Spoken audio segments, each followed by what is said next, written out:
नमस्कार मंडळी. ज्येष्ठ नागरिकांचा दर्द जाणणारा, त्यांना दिलासा देणारा आणि त्यांना व्यसनांच्या विळख्यातून बाहेर काढणारा, चक्रव्यूहातून बाहेर काढणारा उत्तरार्ध हा कार्यक्रम. प्रेक्षक, या कार्यक्रमात आपलं अतिशय मनपूर्वक स्वागत. आजच्या कार्यक्रमाचा विषय अतिशय महत्त्वाचा आहे. आज 31 मे, आज जागतिक तंबाखू विरोधी दिन आहे आणि तो जगभर साजरा होतोय आणि म्हणून आपण एक खास विशेष कार्यक्रम घेतलेला आजच्या दिवशी, आणि तो म्हणजे ज्येष्ठांची व्यसनमुक्ती. आणि या विषयावर बोलण्यासाठी या विषयातले दोन तज्ज्ञ आलेले आहेत. मी त्यांची प्रथम आपल्याला ओळख करून देतो. डॉक्टर देवेंद्र चौकर, हे MS आहेत आणि टाटा मेमोरियल हॉस्पिटलशी निगडीत आहेत आणि कर्करोग तज्ज्ञ आहेत. आणि त्यांच्यासोबत आहेत वैद्य सुभाष व्यवहारे, हे खास बुलढाण्याहून आलेले आहेत आणि व्यसनमुक्तीच्या संदर्भात त्यांचं मोठं काम आहे त्या जिल्ह्यामध्ये. डॉक्टर, मला एक सांगा की आज जागतिक तंबाखू विरोधी दिन आहे, तर हा तंबाखू शरीराला किती हानिकारक आहे, किती मारक आहे, आपण काय सांगा? आता आज आपण ज्येष्ठ नागरिकांबद्दल बोलतोय, तर मी आपल्या प्रेक्षकांना सांगू इच्छितो की कुठच्याही वयोगटात जर बघितलं तर हा तंबाखू हा हानिकारकच आहे, आपल्या शरीराला हानिकारक आहे. आता ज्येष्ठ नागरिक आपण जेव्हा म्हणतो तेव्हा म्हणजे एक साधारण 60-65 वयानंतरची व्यक्ती, आपण 60 नंतरची व्यक्ती आपण म्हणतो. म्हणजे त्यांनी काही दशकं हा तंबाखूचं सेवन केलं असावं. म्हणजे साधारणतः आपण 20 किंवा 25 ह्या वयात आपण तंबाखूचं सेवन किंवा कुठचंही व्यसन हे चालू करतो. म्हणजे साधारण 20-25 किंवा 30 वर्ष त्यांनी तंबाखूचं सेवन केलं असावं. आता जेव्हा तंबाखूच्या एक कुठच्याही व्यसनाबद्दल आपण जर म्हटलं तर आपण ते व्यसन किती करतो, म्हणजे किती तंबाखू खातो आणि किती वेळ खातो, ह्याच्यावरती ह्याचे जे दुष्परिणाम आपल्या शरीरावर होतात ते अवलंबून असतात. म्हणजे 20-30 वर्षानंतर आपण असं म्हणता येईल की जे ज्येष्ठ नागरिक तंबाखू खातात ते कर्करोगाच्या आणि इतर रोगाच्या उंबरठ्यावर उभे आहेत. त्यांना कधीही ह्याचे दुष्परिणाम कधीही दिसू शकतात जर झाले नसतील. अलार्मिंग सिच्युएशन, अगदी अलार्मिंग सिच्युएशन आहे.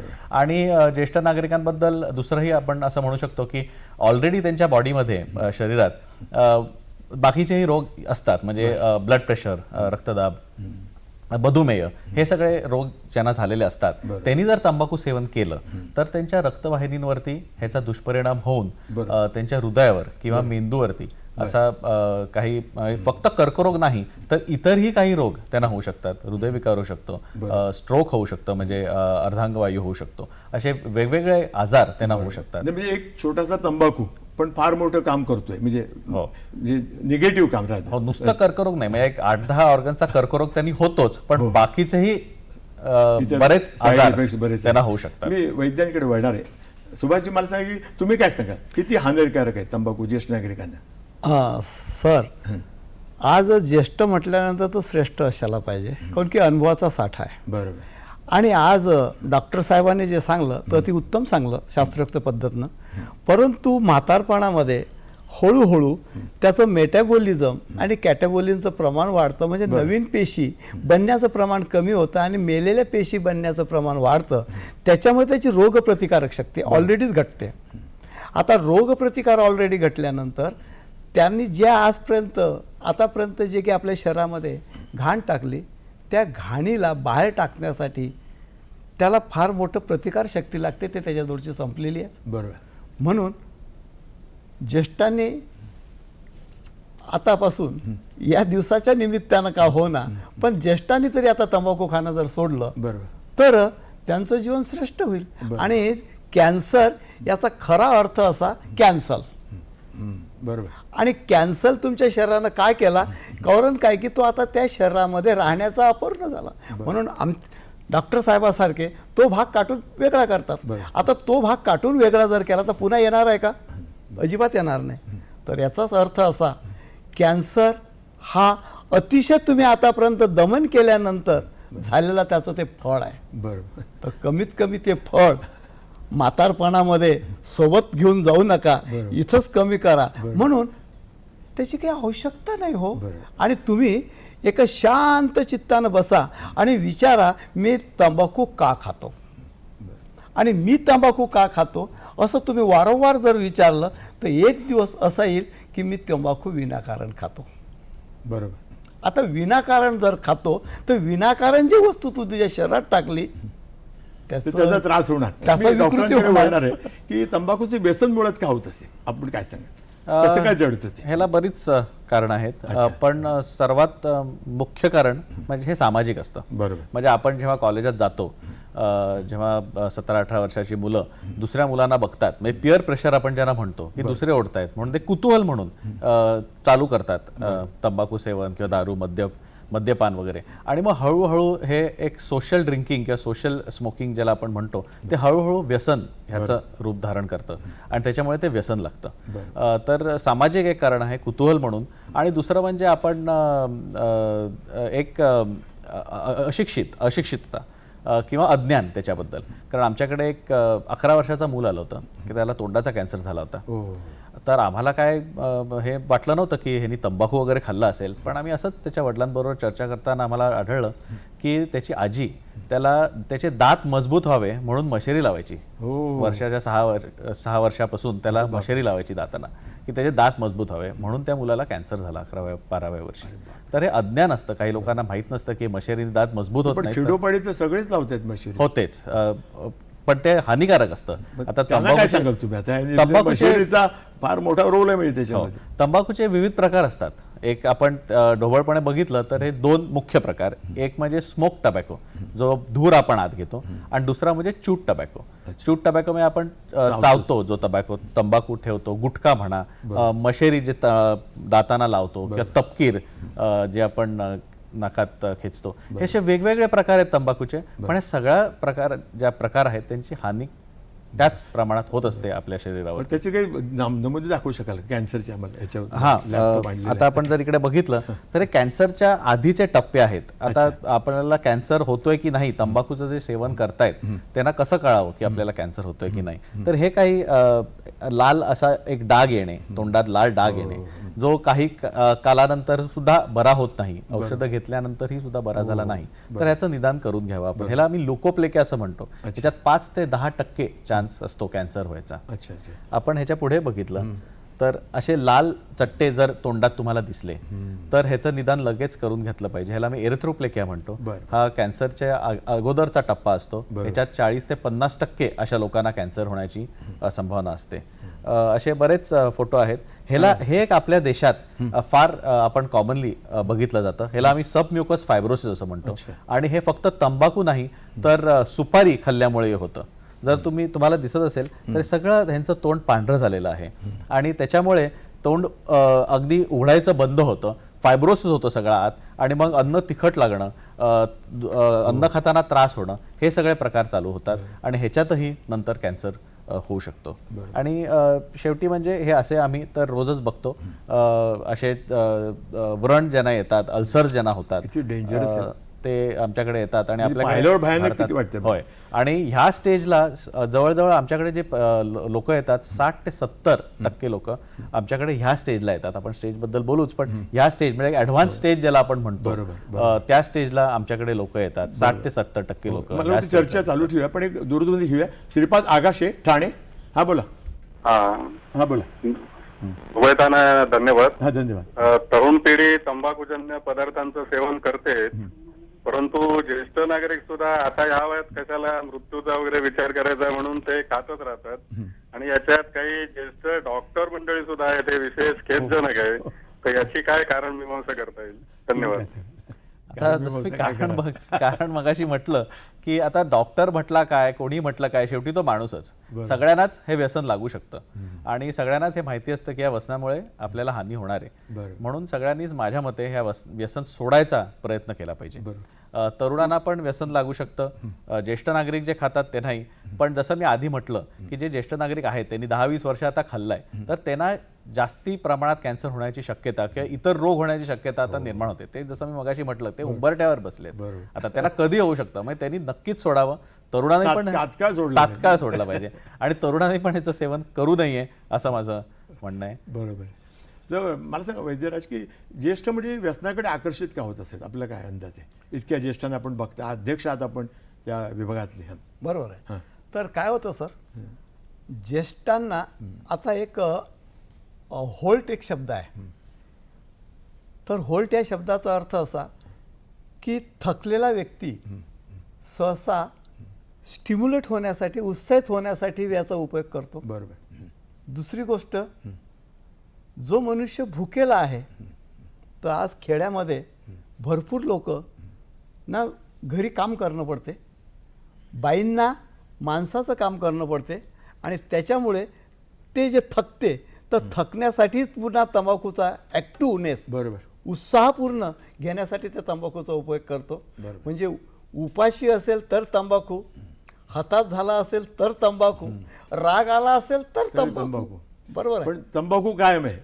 एक दूरध्वनी घेऊया. शेखर छत्रे, काळा चौकी. हा, बोला. हॅलो, नमस्कार. नमस्कार. शेखर छत्रे बोलतोय काळा चौकीवरून. एक सुंदर विषय घेतलाय.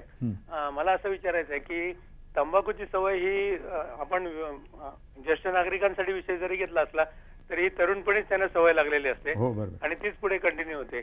आणि दुसरं असं की ती त्यांना आयुष्याच्या उतार वयापर्यंत ते त्यांनी सोडलेलीच नसते. आणि अशा वेळेला त्यांना मार्गदर्शन करायला त्याच्याहून एक तर सिनियर कोणीतरी असावा लागतो किंवा आपल्यासारखे डॉक्टर, वैद्य असावे लागतात. बरोबर. तर त्यांचं बऱ्याच वेळा कारण अशी असतात की एक टाइमपास म्हणून म्हणा किंवा एक सवय लागलेली असते. बरोबर. किंवा एक असं वाटतं की आता आयुष्यात आपलं काय राहिलं, काय होणार आहे यांनी.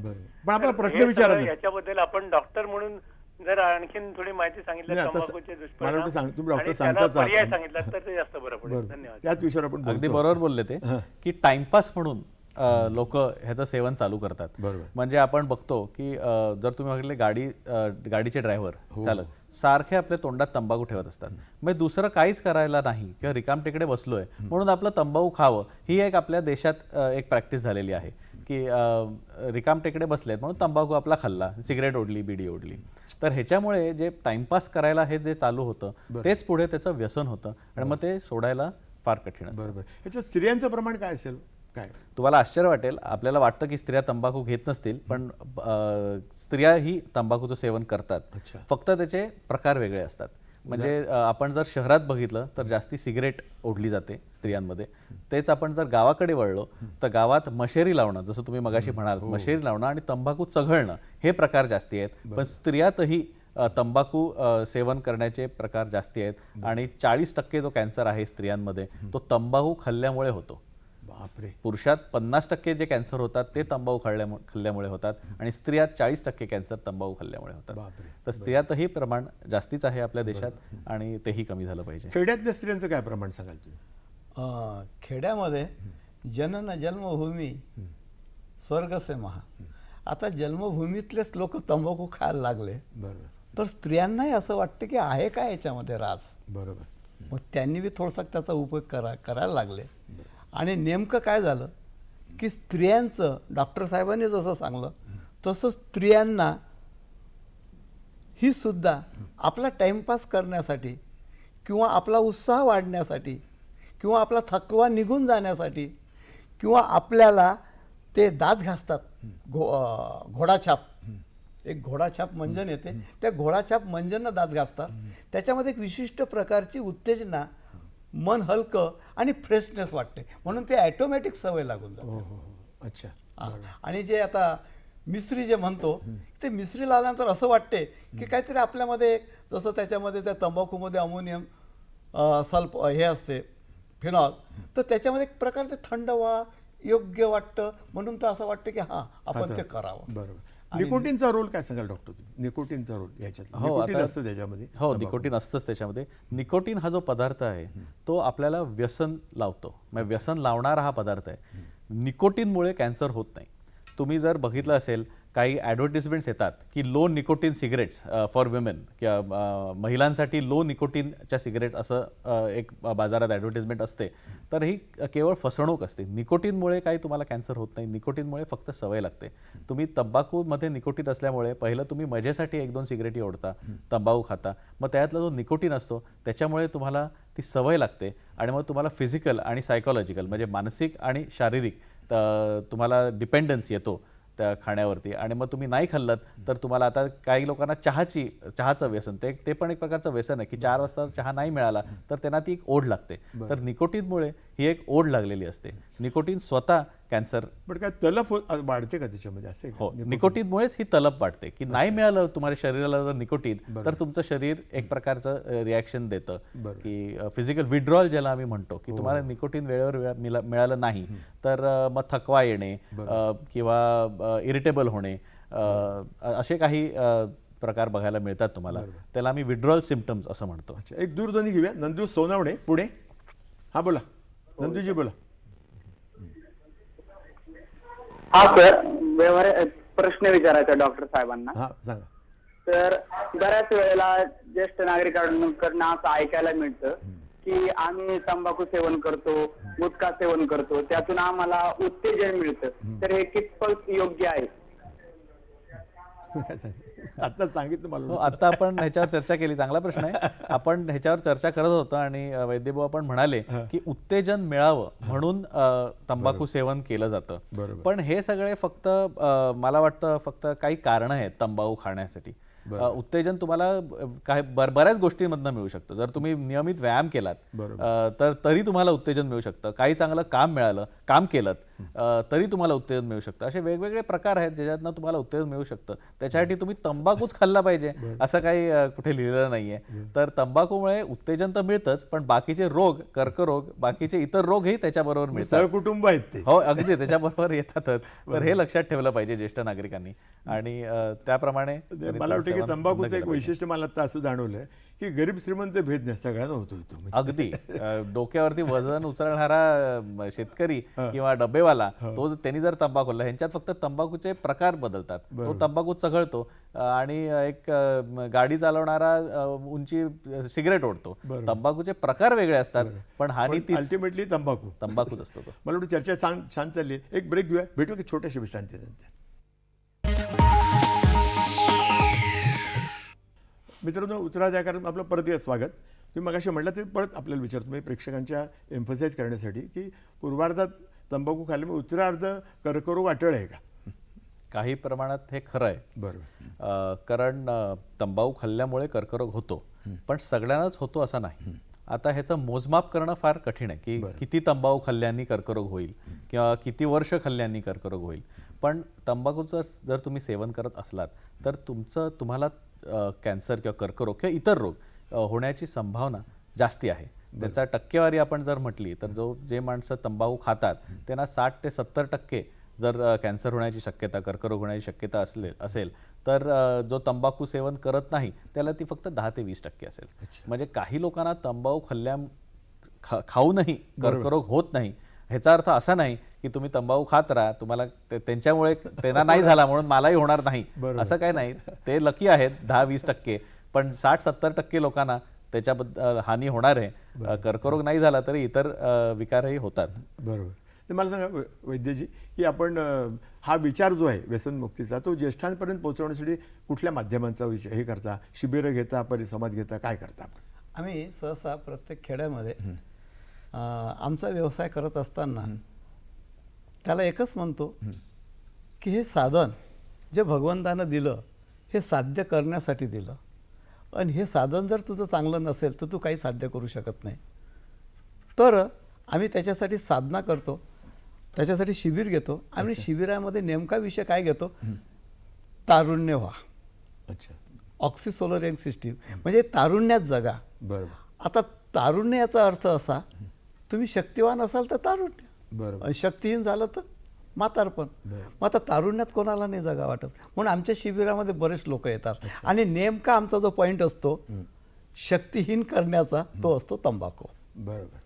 तुम्हाला तारुण्य जर पाहिजे असेल तर या शरीरामध्ये ज्या वस्तू तुम्हाला अनावश्यक आहे ते का टाकता? बरोबर. आणि त्या जर टाकल्या तर त्याची विकृती होणार.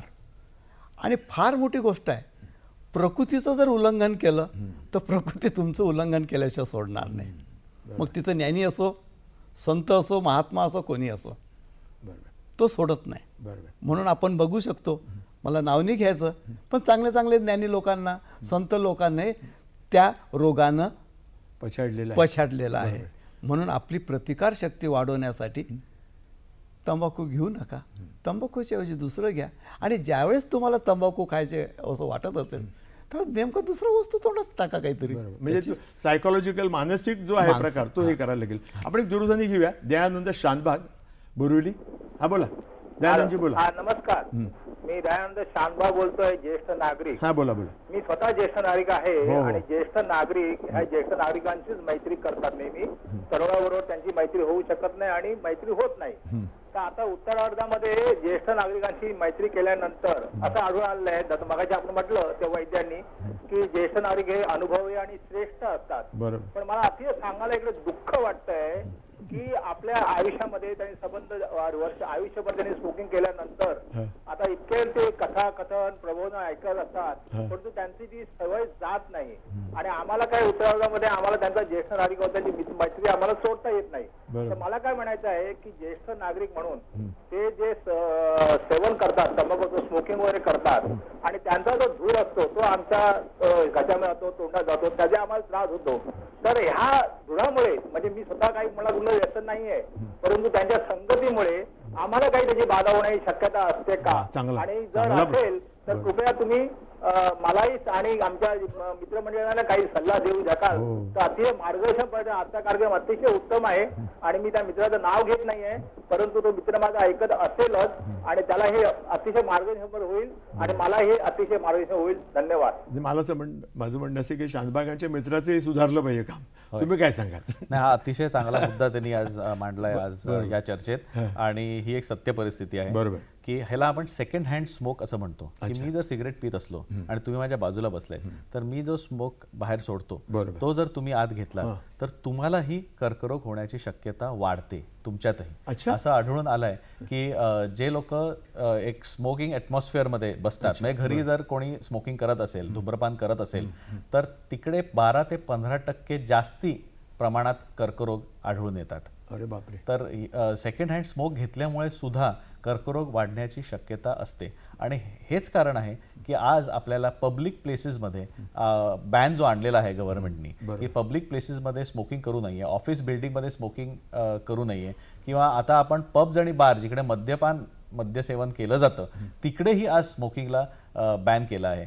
त्याचं कारण हेच आहे की सेकंड हँड स्मोक जो आहे त्याच्यामुळे दुसऱ्यांनाही हानी होते. जो पितो त्याला हानी होतेच, पण दुसऱ्यालाही कर्करोग होण्याचं प्रमाण त्याच्यातही वाढलेलं असतं. 12 ते 15% हे प्रमाण वाढतं आणि त्याच्यामुळे हानी होते. आणि अगदी बरोबर हे बोलले की जर ते सारखं त्या मित्राबरोबर असले तर ही संगत त्यांनी त्वरित सोडावी किंवा त्याला सोडावी. सोडायला सांगा. बरोबर. मला सांगा की कुटुंबातील ताणतणाव, अपयश जीवनातले किंवा नैराश्य याच्यामुळे व्यसनाधीनता वाढते असं वाटतं का आपल्याला? ही सगळी कारणं झाली. ह्याच्यामुळे वाढते असं मी नाही म्हणणार नाही, पण ही सगळी कारणं झाली. ज्या वयात आपल्याला हे व्यसन लागतं ते साधारण आपण बघितलं 15 ते 20 वयात लोकांना हे व्यसन लागतं. त्यांना अपयश किंवा असं काही कारण नसतं. ते मगाशी मी म्हटलं तसं ते कुतूहल म्हणून हे चालू होतं. बरोबर. आपण मुक्तांगणचे डॉक्टर अनिल अवचट आहेत, त्यांच्याबरोबर चर्चा करताना आम्हाला असं आढळलं, त्यांना आम्ही विचारलं जर तुमच्याकडे 100 दारुडे येतात मद्यपान सेवन करणारे, त्यातले किती लोकांचं कारण हे असतं की अपयश झालंय, घरचे प्रॉब्लेम्स आहेत, तर ते म्हणाले की 5-10% लोकांना हे कारण असतं. बाकीचे 80% लोक जे असतात त्यांनी सोशल ड्रिंकिंग म्हणून हे चालू केलेलं असतं आणि पुढे हळूहळू ते वाढत त्याची सवय होते आणि मग त्याचं सवयीचं व्यसन होतं. म्हणजे आधी सोशल आणि नंतर फॅशन. हो, ते फॅशन होते आणि मग ते फॅशनचं कधी त्यांचं व्यसन होतं हे त्यांना कळत नाही. आणि म्हणून हे जी कारणं आहेत ती फक्त मला वाटतं आपण कशावर तरी खापर फोडायला आपण काहीतरी मनाचं समाधान करण्याचं. हा, स्वतःच समाधान करत असतो की मला आयुष्यात फार त्रास आहे म्हणून मला हे केलं पाहिजे. तर ते न करता जर तुम्ही त्या त्रासाकडे लक्ष दिलं आणि तो त्रास सोडवण्याचा प्रयत्न केलात तर निर्धाराने प्रयत्न प्रयत्न केला तर एक दूरध्वनी येतो. वसंत महाजन बदलापूर. हा बोला. वसंतराव हॅलो, माझं नाव वसंत महाजन आहे. हो हो 66 वर्ष वय आहे माझं. बरं का, साधारणतः 40 वर्षापासून मी सिगारेट ओढतो. त्याच्यासाठी जे पर्यायी उपाय आला होता मागे, गोळ्या बिळ्यांची ऍडव्हर्टाइजमेंट पाहून त्या मी घेतल्या, पण मला चक्कर आली. तर त्याच्यावर काही उपाय असला म्हणजे सोडण्यासाठी तर प्लीज कळवाल का? सांगा डॉक्टर काय सांगाल ती? ह्याच्यावरती म्हणजे पहिला उपाय म्हणजे तुम्ही दृढ निश्चय मनाशी केला पाहिजे. बरोबर. आपल्या मनाची शक्ती अचाट आहे. ह्याचा मनाची शक्ती जर आपण ठरवलं एक काही कार्य करायचं तर ते आपण पार पाडू शकतो. ह्याच्याबद्दल काही वाद नाही. हे जसं म्हणाले की मी काही गोळ्या घेतल्या आणि तरी त्याचा मला दुष्परिणाम झाला, तर आज मार्केटमध्ये औषधं अवेलेबल आहेत. म्हणजे जसं आपण मगाशी म्हटलं, निकोटीन ह्याचं व्यसन लागतं, तंबाखूचं व्यसन लागत नाही, त्यात निकोटीन असतं, त्याचं व्यसन लागतं.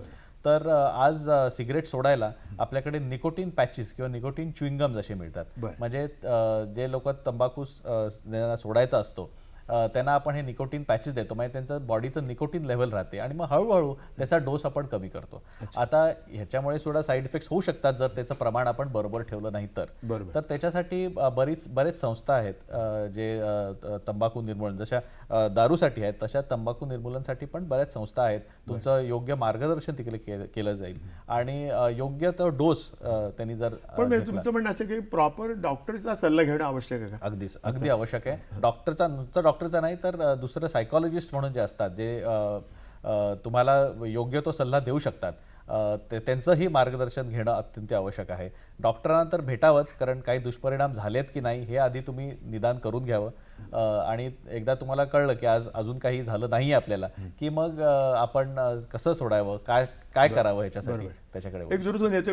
वी.स. महाजन, रत्नागिरी. हा बोला डॉक्टर, बोला. हॅलो. हा बोला बोला. हा, हे बघा, मी डॉक्टर वी.स. महाजन, ज्येष्ठ नागरिक, वय वर्ष 68 बोलतोय. बोला. की हे जे आता जी व्यसन आहेत यामध्ये मेडिकली 2 प्रकार आहेत. एक ऍडिक्शन आणि एक हॅबिच्युएशन. हॅबिच्युएशन हे काय आहे आणि ऍडिक्शन या दोन्ही मधला फरक काय आहे हे जनतेला कळलं पाहिजे. आणि दुसरा गोष्ट, ही जी व्यसनमुक्ती आहे ही करण्यासाठी हे जे शासन आहे की अमेरिकेमध्ये दर 5 माणसामध्ये 4 माणसं स्मोकिंग करतायत.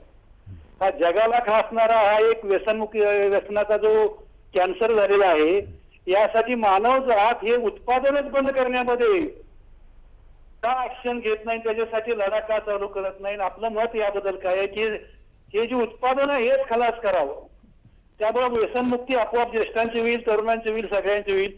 याबाबत आपलं मत काय आहे? काय फरक आधी सांगा तू. फरक म्हणजे हॅबिट आणि व्यसन, माझ्या मते ह्याच्यात फारसा फरक नाही आहे. काही लोक आपलं लपवण्यासाठी म्हणतात की मला एक हॅबिट आहे स्मोकिंगची.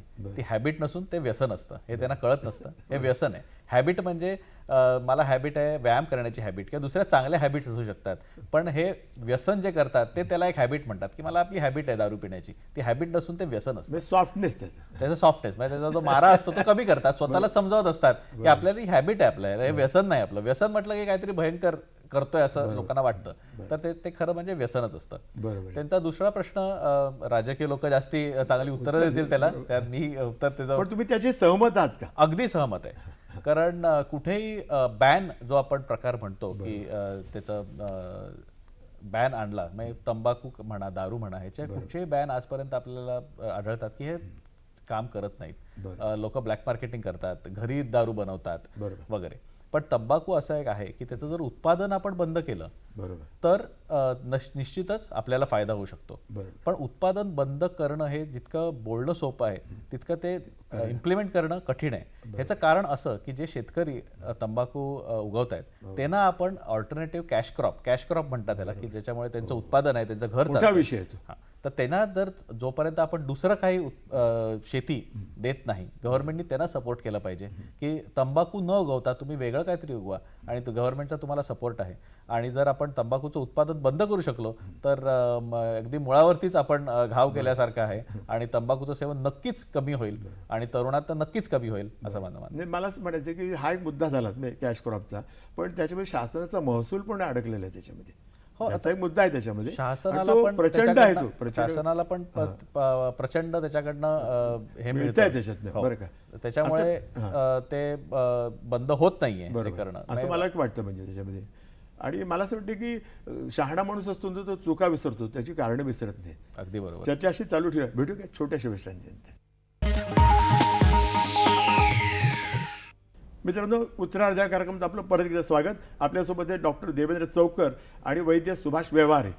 मला असं वाटतं की आत्ता जो आपण विषय हे घेतला त्याच्यामध्ये मला एक विचारावं असं वाटतं आपल्याला की बेसिकली जी पाकिटं आहेत, मग गुटखा असेल तर सिगारेटचं पाकिट असेल, तर त्याच्यामध्ये क्लिअरली मेन्शन केलेलं असते की तंबाखू हा शरीराला अपायकारक आहे. अगदी बरोबर. तरी देखील लोकांना जाग येत नाही. आता ह्याच्या पलीकडे जाऊन करावं असं वाटतंय का तुम्हाला? मी ह्याच्या पलीकडे मग आपण जसं मगाशी म्हटलं की तंबाखूचा उत्पादनच बंद केलं पाहिजे, ते एक प्रकार झाला. पण गव्हर्नमेंटनी काही स्टेप्स घेतले आहेत, नाही असं नाही. म्हणजे त्यांनी पहिलं पॅकेटवर लिहिलं, मग आता पिक्टोरियल वॉर्निंग म्हणजे काही असे मी जसे आता तुम्हाला फोटो दाखवले तसे फोटो आपण सिगरेटच्या पॅकवरती लवकरच बघाल, ते करण्याचं ठरवलंय. पण ह्याचं सगळं लोकांना माहिती नाही असं नाही. लोकांना म्हणजे नुसतं लिहून लोक मला वाटत नाही ह्याचं सेवन बंद करतील, कारण त्यांना माहिती असतं की सिगरेटमुळे आपल्याला हानी होते. ते आपण जर लिहिलं तर ते लोक त्याच्यातलं दुर्लक्ष करतात, आणि कारण त्यांच्या सिगरेटची तलब लागलेली असते म्हणून ते सिगरेट सोयीचे घेतो माणूस. एकदा सोयीचं आहे तर जे वाचायचं असं तेच तो बरोबर वाचतो. बरोबर आहे. ह्याचे काही स्टेजेस दाखवाल का कॅन्सरच्या ह्याच्यामध्ये? त्याच्या 4 स्टेजेस आहेत. जशा हे मी म्हटलं की ॲडव्हान्स स्टेजेस, 4 स्टेजेस किंवा टप्पे आपण म्हणतो. स्टेज 1 to 4 आणि स्टेज 4ला पण ABC ह्याच्यात विभाजन केलेलं आहे. आणि जसं स्टेज ज्याला मी म्हटलं तर अर्ली स्टेज कॅन्सर म्हणजे स्टेज 1 आणि 2 हा पूर्णपणे बरा होऊ शकतो. एक समजूत आहे लोकात की कॅन्सर झाला की सगळंच संपलं, आता आपलं काहीच होऊ शकत नाही. हे काही बरोबर नाही. कॅन्सर आज आपण इतकी प्रगती केली आहे की कॅन्सरवरती आपण मात करू शकतो. आणि लवकरात लवकर जर आपण त्याचं निदान केलं आणि अर्ली स्टेजमध्ये कॅन्सरला पकडला म्हणजे स्टेज 1 आणि 2, तर 80 ते 90% हा कॅन्सर पूर्णपणे बरा करता येतो. तीच जर आपण त्याच्याकडे दुर्लक्ष केलं आणि योग्य ती ट्रीटमेंट केली नाही त्याच्यावरती, तर मग तो स्टेज 3 आणि 4 मध्ये जर कॅन्सर डिटेक्ट झाला तर मग त्याच्यावरती ती टक्केवारी कमी होते. म्हणजे 40-50% लोकच फक्त बरे होऊ शकतात. काही लोकात तो कॅन्सर जोरात पसरतो म्हणजे स्टेज 4B, आणि इतर अवयवात तो जाऊन बसतो. आता अशा स्टेजमध्ये जर कॅन्सर पोचला मग तो पूर्णपणे बरा होत नाही. पण अर्ली स्टेज कॅन्सर ज्याला म्हणतो स्टेज 1 आणि 2, तो पूर्णपणे आपल्याला 80 ते 90% लोकात बरा करता येतो. आधुनिक तंत्रज्ञानामुळे पेशंटच्या वेदना कमी करण्याचं काही आहे का, केलंय का, उपाययोजना केलेल्या आहेत? हो, आपण आता एवढी प्रगती केली आहे की पेशंटच्या वेदना आपण पूर्णपणे कंट्रोल करू शकतो. म्हणजे पेशंटला वेदना होणार नाहीत ह्याचं आपण ह्याची तसदी आपण घेऊ शकतो. एकतर हल्ली ऑपरेशन करताना पेशंटना वेदना होत नाहीत. दुसरं म्हणजे ॲडव्हान्स स्टेज कॅन्सर जो असतो, जिकडे जास्ती वेदना होऊ शकतात पेशंटला, किंवा एंड स्टेज लाईफ म्हणजे जेव्हा पेशंटचा कॅन्सर इतका वाढला आहे की त्याच्यावरती कुठची ट्रीटमेंट करणं आपल्याला शक्य नाही, अशा पेशंटनाही आपण पेन फ्री ठेवू शकतो. त्यांना वेदना होणार नाहीत अशा काही गोळ्या किंवा इंजेक्शनं त्यांना देऊ शकतो, आणि आयुष्याच्या शेवटपर्यंत त्यांना आपण वेदनापासून मुक्त ठेवू शकतो. बरं, सुभाषजी मला सांगा की खेड्यातलं जे व्यसनमुक्तीचं प्रमाण आहे त्याबद्दल काय सांगाल आपण? तर खेड्यामध्ये आजकाल जे पुण्यावर विंचू काढून आलेलं आहे, किंवा थोडेसे आता आमचे भागवतकार कीर्तनकार लोकही थोडंसं त्याच्यावर बोलतात की हे खरंच घेणं चांगलं नाही. आणि आमच्यासारखे खेड्यापाड्यामध्ये जे ज्येष्ठ नागरिक आता काय म्हणतात त्याला, धूम्रपान निर्मूलनसाठी जे आम्ही संस्था काढलेल्या आहेत, बरोबर, त्यासुद्धा आता कार्य करायला लागल्या. आणि दुसरी गोष्ट, हाऊ एच म्हणजे ऑनेस्ट. तुम्ही प्रामाणिकपणे विचारा की मी तंबाखू जर नाही खाल्ली तर मला कोणकोणत्या वेदना होतील. बरोबर, मी तंबाखू जर नाही खाल्ली तर मला कोणकोणत्या वेदना होतील. त्याला काही बोलता येत नाही. बरोबर. दुसरी गोष्ट, तुम्ही ओपन मनानं विचारा की मी का खातो. H O how. आता वी म्हणजे व्हिलिंग पॉवर. व्हिलिंग पॉवर जर चांगली असेल तुमची, निश्चयाचे बळा तुका म्हणे तोची फळं. बरोबर आहे. मनाची गायत्री लोकात नाही. आज मी 68 वर्षामध्ये ज्यावेळेस लोकांना सांगतो, तर मी लोकांना सांगलं की मी आजपर्यंत तंबाखू घेतल्याने मी असा दिसतो. तर त्यांनाही असं खरंच तुम्ही आयडियल मॉडेल आहात म्हणजे खरं तंबाखू नाही, नका असं नाही, पण त्यांना काय म्हणतात आचार्य हवा, प्राचार्य नव्हतं. नाही तर काय करतात आचार्य प्राचार्य, आचार्य म्हणजे आचरण करणारा. असे आचरण करणारे जर लोक असले तर तो अवश्य फायदा पडतो आणि अवश्य त्याच्यावर इफेक्ट होतो सर. अच्छा अच्छा. ते मला सांगा की टाटामध्ये एक विशेषतः बोललं जातं की प्रतीक्षा आधी मोठी असते बरं का. तर समजा एखादं डिटेक्ट झालं एखाद्याला कॅन्सर की त्याला 2-3 महिन्यानंतर त्याची ट्रीटमेंट किंवा त्याचं ऑपरेशनची डेट दिली जाते. त्याचं काय रहस्य म्हणजे काय असं का होत असावं? हे बघा, आता टाटा हॉस्पिटल एक टर्शरी कॅन्सर रेफरल सेंटर आहे, जिकडे अख्ख्या देशातनं कॅन्सरचे पेशंट येतात. आम्हाला वर्षातनं 30,000 पेशंट्स आमच्याकडे येतात. त्यातले 20,000 ते 25,000 मध्ये कॅन्सर ह्याचं निदान होतं. आता रोज जर मी 12 आणि 15 लोकांना म्हटलं की तुम्हाला सर्जरी किंवा शस्त्रक्रिया ह्याची गरज आहे, तर मी 12 ऑपरेशनं रोज करू शकत नाही. मी 2 किंवा 3 ऑपरेशनं करू शकतो एका दिवसात. त्याच्यामुळे ही जी वेटिंग लिस्ट तुम्ही म्हणालात की 2 महिने लागतात, त्यामुळे लोकांना थांबावं लागतं.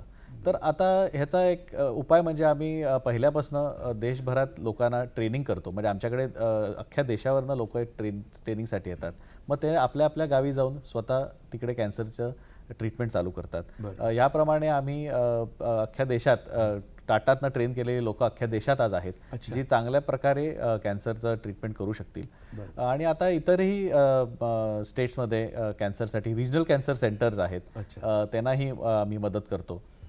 तर अशा प्रकारे ज्या ठिकाणी जो माणूस राहतो त्या ठिकाणी त्याला जर सोयी सगळ्या उपलब्ध करून दिल्या तर त्याला टाटाला येण्याची गरज नाही. आज टाटाला देशभरातून लोक येतात आणि म्हणून आमच्याकडे 2 आणि 3 महिन्याची आता वेटिंग लिस्ट आहे. बरोबर.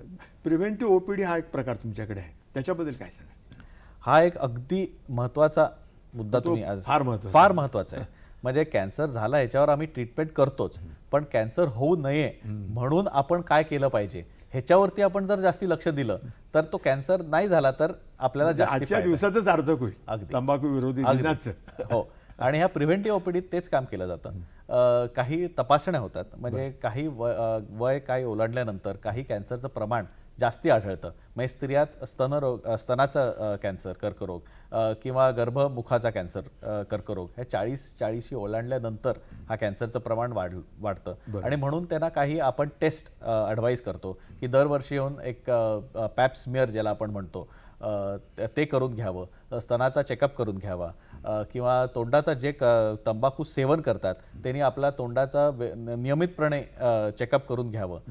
ह्या प्रकारचे काही टेस्ट त्या प्रिव्हेंटिव्ह ओपीडीत होतात आणि मग त्यांचं मार्गदर्शन केलं जातं की तुम्ही काय करावं की तुम्हाला कर्करोग होणार नाही, ते प्रिव्हेंट करायला काय करावं, हेही टाटात सांगितलं जातं. तर कोणाला जर काही संशय असला तर त्यांनी पहिलं त्या प्रिव्हेंटिव्ह ओपीडीत जावं आणि आपला संशय दूर करावा. सुभाषजी, मला एक सांगा की तुम्ही ज्यांना व्यसनमुक्त केलं अशी ज्येष्ठ मंडळी आहेत, त्यांचे नातेवाईक, त्यांची प्रतिक्रिया तुमच्याबद्दलची काय असते? सर इतकी सुंदर असते की मी सांगूच शकत नाही. अच्छा. असं म्हणतात रक्ताचं नातं त्याच्यापेक्षा श्रेष्ठ नातं प्रेमाचं नातं. आणि ज्या पेशंट लोकांचं किंवा ज्याची मी व्यसनमुक्त केली ते लोक मला काय म्हणावं तर मला रडायला येतं. बरोबर. कारण काय की डॉक्टर साहेब तुम्ही आमच्या माणसाची तंबाखू सोडली हो, दारू सोडली हो. म्हटलं मी नाही सोडली, हे त्यांनी सोडली. मी फक्त माझ्या बोंबीच्या देठापासून त्याला सांगलं आणि त्यांनी ते ऐकलं. आणि त्याने ऐकल्यानंतर जे प्रतिक्रिया झाली साहेब, या प्रतिक्रियेमुळेच मी माझी आजपर्यंत जे प्रॅक्टिस करत होतो, वैद्यकीय प्रॅक्टिस करत होतो, तर आता आरोग्य म्हणजे आतमध्ये रोग आहे, दॅट इज कॉल्ड आरोग्य. निरोगी, आता याच्यामध्ये रोगच होऊ शकत नाही, दॅट इज कॉल्ड निरोगी. तर आता मला पेशंट दुरुस्त करण्यापेक्षा हा पेशंटच नाही झाला पाहिजे म्हणून मी याच्याकडे वळलो. आणि त्याच्यासाठी हे व्यसनमुक्ती मला खूप आवडलं. म्हणजे माझ्या काय म्हणतात त्याला, माझ्या पूर्वार्थ जीवनामध्ये मी रोग दुरुस्त करत होतो, आता रोगच होऊ नये म्हणून हा करून राहिलो. तर माझ्या उर्वरित आयुष्यामध्ये मला खूप चांगलं वाटतं की मी खूप आनंद देणारा विषय आहे तुम्हाला. विषय.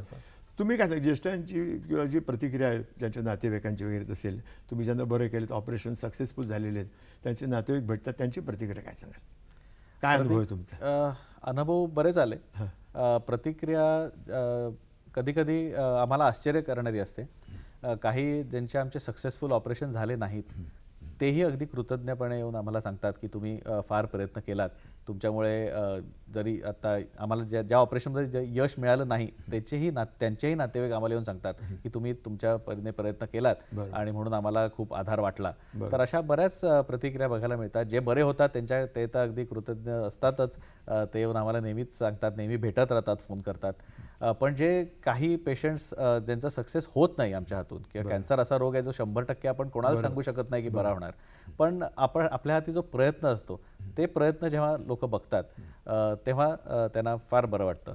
आणि आपण कॅन्सर झाला एखादा की जसं आपण मगाशी म्हटलं की त्याला पेन होऊ नये त्याच्यासाठी आपण जे औषध देतो त्याच्यामुळे लोकांना खूप बरं वाटतं, रिलीफ मिळतो. एकदा तंबाखू सोडल्यानंतर पेशंटने काय काळजी घ्यायला पाहिजे, पुन्हा त्यात अडकू नये म्हणून? बघा, पेशंटनी तंबाखू, आमच्याकडे काही पेशंट असे असतात की आम्ही त्यांचं सगळी ट्रीटमेंट केल्यानंतर सुद्धा त्यांचे नातेवाईक, आम्ही त्यांना तपास करत असतो, नातेवाईक हळूच आम्हाला सांगतात की अहो ते अजून सिगरेट पितात, चोरून दारू पितात, तर तुम्ही त्याला सांगा, आम्ही सांगितलं तर चिडचिड करतात, तर तुम्ही सांगा, करू नका. तर काही टक्के 20-30% लोक त्यांचं ही जी हॅबिट असते ती चालूच राहते. तर त्यांना परत मार्गदर्शन करावं लागतं, कारण कॅन्सर पूर्णपणे बरा झाला तरी सेकंड प्रायमरी किंवा दुसऱ्यांदी तो कॅन्सर होऊ शकतो. कारण जर तुम्ही तंबाखू सेवन चालू ठेवलं तर ते दुष्परिणाम चालूच राहतात आणि परत तुम्हाला कॅन्सर होण्याची शक्यता इतरांपेक्षा जास्ती असते. बरोबर. तर ज्यांना कॅन्सर झालाय आणि ते बरे झाले त्यांनाही आम्ही सांगतो की तंबाखू आता सोडायला हवा. पण काही टेस्ट वगैरे करावे लागतात का नंतरच्या ह्याच्यामध्ये? टेस्ट नाही कराव्या लागत काही, पण त्यांना जसं आपण नॉर्मली दुसऱ्यांना सांगतो की मनाचा निश्चय करा आता की ह्यांना तर कॅन्सर झालाय, जास्ती करून ज्यांना कॅन्सर होतो ते सोडायला तयार होतात, कारण त्यांनी बघितलेलं असतं की किती त्रास, भयानकता बघितली असते. टाटा मेमोरियल हॉस्पिटलमध्ये जर तुम्ही येऊन बघितलं तर असे काही विद्रूप झालेले चेहरे जर बघितले तर त्यांना भीती बसते त्यांच्या अंगात आणि ते परत साधारण करत नाही. पण काही लोक असतात की जे 2-3 वर्ष जे असतात ज्यांना होऊन जातात त्यांना वाटतं की आता आपण बरे झालो, आता एखादी सिगरेट किंवा दारू थोडी पियावी असं त्यांना वाटायला लागतं आणि परत तो रिलॅप्स होतो त्यांच्यात. अशा बऱ्याच लोकात रिलॅप्स होतो असा की ते परत त्याचं सेवन चालू करतात. आणि it is very dangerous. It is dangerous, कारण मग त्यांच्यात कॅन्सर होण्याची शक्यता अजून वाढलेली असते. अच्छा, बरोबर आहे. ज्येष्ठ नागरिक तुम्ही म्हटला होता की खूप अतिशय भारावतात वगैरे, त्यांचा प्रतिसाद कसा असतो तुम्ही जेव्हा जाता तेव्हा, काय सांगाल? तुम्ही व्यसनमुक्तीचं काम करताय, खेड्यामध्ये फिरताय, काय सांगाल? प्रतिसाद तर त्यांना एकच सांगलं, मी जे करतो मला आनंद भेटतो, तुम्हीच जर हे केलं तर तुम्हाला किती आनंद भेटेल. त्याच्यामुळे आता आमचे ज्येष्ठ नागरिक खरंच आता या कामाकडे लागले. आपण आपल्या मुलाला नाही सुधरू शकलो, पण आता आपण आपली जी पिढी आहे नातावाची, तर कमीत कमी आजोबानं नातू तरी चांगले करावे. म्हणून आता आमच्याकडचे जे ज्येष्ठ नागरिक आहेत ते ऐकतात की खरं डॉक्टर साहेब जे सांगतात तेच आणि प्रकृती राखणे हे आपल्याच हातात आहे. दवाई घेत नाही हा तो पर्याय, पण दवाई घेऊच नाही ना, कॅन्सर होऊ नाही म्हणून जर तुम्ही प्रयत्न केले तर काय हरकत आहे. बरोबर, अतिउत्तम आहे. तर बराचसा प्रतिसाद भेटतो सर. बरोबर. आणि आता आमचे जे ज्येष्ठ नागरिक आहे आणि त्यांना सांगितलं शेवटून एवढं पुण्याचं काम तर करा. बरोबर. आणि हे पुण्याचं काम करत असताना सर्व लोक तुम्हाला हेच म्हणतील की श्रेष्ठ होऊन गेले. आणि मला असं वाटतं की ते बिझी पण राहतात. ज्येष्ठ नागरिकांच्याकडे पहिला प्रॉब्लेम त्यांचा काय की ते मोकळे खूप आहे, त्याच्यात काय करायचं. चांगलं तुम्ही सूत्र त्यांना दिलं आहे. आपण ही चर्चा अशीच चालू ठेवूया. भेटू का छोट्याशा विश्रांतीनंतर. मित्रांनो, उत्तराचा कार्यक्रम आपलं परत एकदा स्वागत. फिल्म स्टार्स वगैरे सुद्धा हा प्रकार आहे, राजकारणामध्ये आहे, तर त्याच्याबद्दल काय सांगा? आता सामान्य माणूस जो आहे तो अनुकरण प्रिय आहे, यथा राजा तथा प्रजा. तर आता पॉलिटिशियननीच जर तंबाखू खाल्ला तर समाज त्यांच्याच ते जे सांगतात ते समाज ऐकतं. फिल्म स्टार्स वगैरे जर तुम्ही म्हटलं तर 70-80 दशकात अमिताभ बच्चन जी हेअरस्टाईल ठेवायचा त्याचप्रमाणे तरुण आपली हेअरस्टाईल करायची. सलमान खाननी जेव्हा आपली चांगला व्यायाम करून बॉडी बनवली तर आपल्याकडे व्यायामशाळेची गर्दी वाढली. तर फिल्म स्टार्सनी जर सिगरेट ओढली तर तरुणांना तेच करावंसारखं वाटेल आणि त्याच्याकडे ते प्रेरित होतात. आणि तर त्यांची एक मोठी भूमिका असते. पॉलिटिशियन्सची म्हणा, मगाशी आपण म्हटलं की कसे त्यांनी ह्याच्यावर बंदी आणायला काहीतरी प्रयत्न केले पाहिजेत. हे कठीण आहे मला माहिती आहे, पण आपण योग्य ती पावले आता उचललीच पाहिजेत. जसं मगाशी एक आपले प्रेक्षक म्हणाले की मुळातच आपण त्याच्यावर घाव केला आणि तंबाखूचं प्रोडक्शनच जर बंद केलं तर अतिशय फायदा होईल.